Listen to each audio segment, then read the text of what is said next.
Hi friends, സാപ്പിഡിയ മലയാളത്തിൻ്റെ ഏറ്റവും പുതിയൊരു വീഡിയോയിലേക്ക് എല്ലാവർക്കും സ്വാഗതം.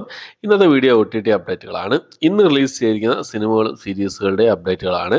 അതായത് ഇന്നത്തെ പ്രധാനപ്പെട്ട റിലീസുകളാണ്. ഇന്ന് സർപ്രൈസ് ആയി 2 സിനിമകളൊക്കെ വന്നിട്ടുണ്ട്. അതൊക്കെ നോക്കാം നമുക്ക്. ഓക്കെ, അപ്പോൾ ഏതൊക്കെ സിനിമകളാണെന്ന് നോക്കാം. ഇന്നലത്തെ വീഡിയോയിൽ ഞാൻ പറഞ്ഞിരുന്നു ഇന്ന് ചിലപ്പോൾ സർപ്രൈസ് റിലീസായിട്ട് ആമസോൺ പ്രൈമിൽ ലെവൽ ക്രോസ് എന്ന സിനിമ റിലീസ് ചെയ്യുന്നുള്ളത്.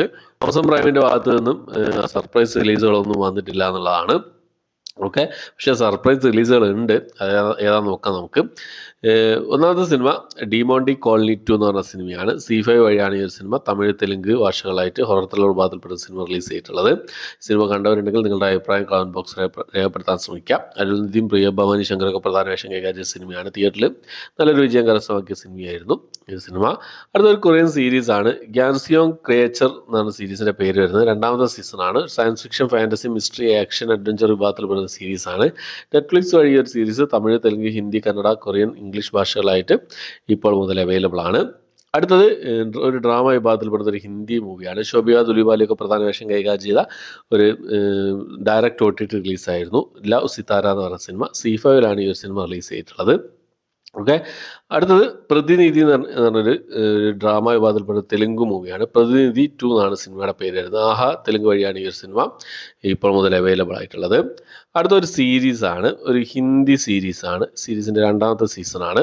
താസ കബ്ബർ എന്നാണ് സീരീസിന്റെ പേര് വരുന്നത്. ഡ്രാമ, സയൻസ് ഫിക്ഷൻ, ഫാന്റസി വിഭാഗത്തിൽപ്പെടുന്ന ഒരു ഹിന്ദി സീരീസാണ്. ഹിന്ദി, തമിഴ്, തെലുങ്ക്, മലയാളം, കന്നഡ, ബംഗാളി, മറാത്തി ഭാഷകളായിട്ട് Disney+ ഹോട്ട്സ്റ്റാർ വഴിയാണ് ഈ ഒരു സീരീസ് ഇപ്പോൾ മുതൽ അവൈലബിൾ ആയിട്ടുള്ളത്. അടുത്തത് ഒരു ഹിന്ദി സിനിമയാണ്. അവരോൺമേ കഹാൻ ദും ദ എന്നാണ് സിനിമയുടെ പേര് വരുന്നത്. അജയ് ദേവ്ഖാനും അബോധം തബു ഒക്കെ പ്രധാന വേഷം കൈകാര്യം ചെയ്ത സിനിമയായിരുന്നു.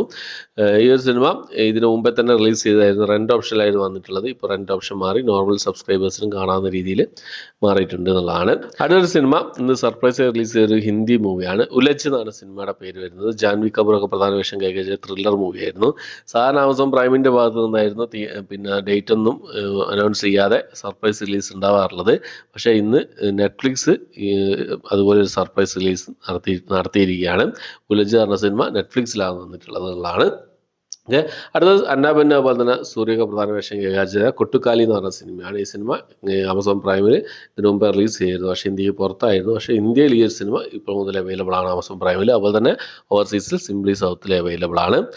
അടുത്തത് ആരംഭം എന്ന് പറഞ്ഞൊരു സയൻസ് ഫിക്ഷൻ ഡ്രാമ വിഭാഗത്തിൽപ്പെടുന്ന ഒരു മൂവിയുടെ അപ്ഡേറ്റ് ആണ്. തെലുങ്ക് മൂവിയുടെ അപ്ഡേറ്റ് ആണ്.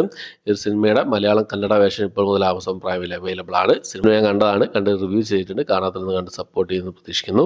അടുത്തൊരു സീരീസ് ആണ്, ഒരു ഹിന്ദി സീരീസ് ആണ്. ഹണിമൂൺ ഫോട്ടോഗ്രാഫർ എന്നാണ് സീരീസിന്റെ പേര് വരുന്നത്. ത്രില്ലർ സീരീസ് ആണ്. തമിഴ് തെലുങ്ക് ഹിന്ദി കന്നഡ ഭാഷകളായിട്ട് ജിയോ സിനിമ വഴിയാണ് ഈ ഒരു സീരീസ് ഇപ്പോൾ മുതൽ അവൈലബിൾ ആയിട്ടുള്ളത്. അടുത്തത് ഒരു സർപ്രൈസ് റിലീസാണ്. സർപ്രൈസ് റിലീസ് എന്ന് പറയാൻ പറ്റില്ല, ലീക്ക്ഡ് പ്രിന്റ് ആണ് വന്നിട്ടുള്ളത്. നമ്മുടെ ദളപതി വിജയുടെ ദ ഗോട്ട് എന്ന cinema, the greatest of all time എന്ന് പറഞ്ഞ സിനിമയുടെ ലോ ക്വാളിറ്റി HD പ്രിന്റ് ഇപ്പോൾ മുതൽ അവൈലബിൾ ആണ്. 3 മണിക്കൂറിലെ പ്രിന്റ് ആണ് വന്നിട്ടുള്ളത്. എന്തായാലും നെറ്റ്ഫ്ലിക്സിൽ അടുത്ത മാസം 1ാമത്തെ ആഴ്ച 2ാമത്തെ ആഴ്ച ഈ സിനിമ OTT റിലീസ് ചെയ്യുന്നതാണ്. വരുന്ന സമയത്ത് പിന്നെ അൺകട്ട് വേർഷൻ ആയിരിക്കും വരിക. ഡയറക്ടേഴ്സ് കട്ട്, അതായത് 3 മണിക്കൂർ 40 മിനിറ്റുള്ള കട്ടായിരിക്കും വരിക എന്നുള്ള അപ്ഡേറ്റുകളൊക്കെ പുറത്ത് വരുന്നുണ്ട്. ഒക്ടോബർ മാസം 10ാം തീയതി വരുന്നുള്ള അപ്ഡേറ്റുകളും 4ാം തീയതി വരുന്നുള്ള അപ്ഡേറ്റുകളൊക്കെ വരുന്നുണ്ട്. എന്തായാലും 1-2 ആഴ്ചകൾക്കുള്ളിൽ തന്നെ ഈ സിനിമയുടെ ഒഫീഷ്യൽ റിലീസ് പിന്നെ വരുന്നതായിരിക്കും. ഓക്കെ, അപ്പോൾ അടുത്തത് സീരീസിൻ്റെ ഒരു അപ്ഡേറ്റ് ആയിരുന്നു. ഞാൻ കഴിഞ്ഞ ഒരു വീഡിയോയിൽ പറഞ്ഞിരുന്നു ഈ സീരീസ് റിലീസ് ചെയ്തു എന്നുള്ളത്. പക്ഷേ ആ സിനിമ ഈ സീരീസ് റിലീസ് ചെയ്തിട്ടില്ല. ഹെൽബൗണ്ട് എന്നാണ് സീരീസിൻ്റെ പേര് വരുന്നത്. ഒരു കൊറിയൻ സീരീസാണ്. ഈ സീരീസ് റിലീസ് ചെയ്തിട്ടില്ല. 2ാമത്തെ സീസണാണ്. ഫസ്റ്റ് സീസൺ അടിപൊളി സീസൺ ആയിരുന്നു. അപ്പോൾ 2ാമത്തെ സീസൺ വരാൻ പോകുന്നുണ്ട് നെറ്റ്ഫ്ലിക്സിൽ. ഒക്ടോബർ മാസം 25ാം തീയതിയാണ് ഈ സീരീസ് റിലീസ് ചെയ്യാൻ തയ്യാറെടുക്കുന്നത്. ഞാൻ ഈ ഒരു അപ്ഡേറ്റ് കണ്ട് പിന്നെ സെപ്റ്റംബർ 25-നുള്ള ആ ഒരു മിസ്അണ്ടർസ്റ്റാൻഡിങ്ങിൽ പറഞ്ഞു പോയതായിരുന്നു കഴിഞ്ഞൊരു വീഡിയോയിൽ. ഹെൽബൗണ്ട് പറഞ്ഞ സീരീസ് റിലീസ് ചെയ്തു എന്നുള്ളത്. പക്ഷേ റിലീസ് ചെയ്തിട്ടില്ല. കോഫി എന്ന് പറഞ്ഞൊരു ത്രില്ലർ മൂവി, ആക്ഷൻ ത്രില്ലർ മൂവിയുണ്ട്, തമിഴ് സിനിമ. ആഹാ തമിഴ് വഴി വന്നിട്ടുണ്ട്. അതുപോലെ തന്നെ ഫിനിക്സ് എന്ന് പറഞ്ഞൊരു ഹൊറർ മലയാള സിനിമ സിംപ്ലി സൗത്തിലും, മലയാളം സിനിമയാണ്, സിംപ്ലി സൗത്തിൽ അവൈലബിൾ ആയിട്ടുണ്ട്. അപ്പോൾ ഇത്രയും സിനിമകളും സീരീസുകളാണ് ഇന്നത്തെ വീഡിയോ നമ്മൾ പരിശോധിച്ചിട്ടുള്ളത്. അപ്പോൾ ഇതൊക്കെ കണ്ടവരുണ്ടെങ്കിൽ ഈ സിനിമകളും സീരീസുകളൊക്കെ കണ്ടോ ഇല്ലയോ എന്നുള്ള കാര്യങ്ങളൊക്കെ കമന്റ് ബോക്സിൽ രേഖപ്പെടുത്താൻ ശ്രമിക്കുക. ഓക്കെ, അപ്പോൾ ഇന്നത്തെ വീഡിയോ ഇഷ്ടപ്പെട്ടെങ്കിൽ ലൈക്ക് ചെയ്യാനും ഷെയർ ചെയ്യാനും സബ്സ്ക്രൈബ് ചെയ്യാനും മറക്കാതിരിക്കുക. പുതിയൊരു വീഡിയോ ആയിട്ട് വരുന്നവരേക്കും